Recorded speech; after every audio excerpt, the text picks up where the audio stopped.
The total solar eclipse is expected to bring as many as 1.5 million tourists to Arkansas.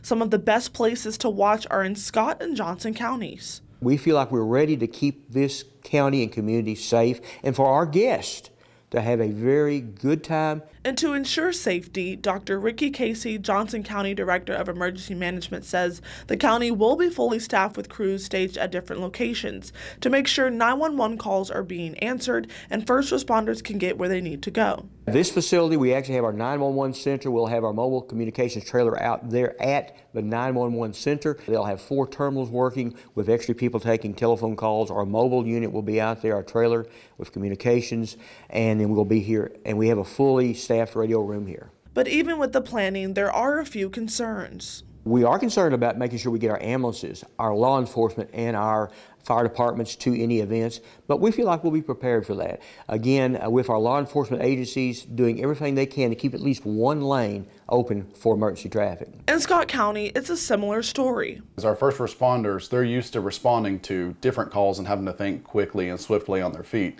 The only difference for that day is going to be how many times we're going to be doing it that day.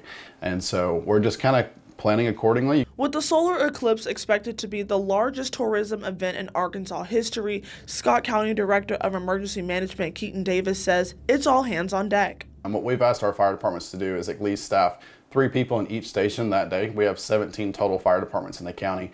I know that the sheriff's office as well as the city PD, they are going to increase their staffing that day as far as shifts go. So they're going to add some extra shifts to make sure there's extra patrol and extra protection that day. Scott County crews aren't so much worried about response times as they are the population intake, just making sure we don't overload the system.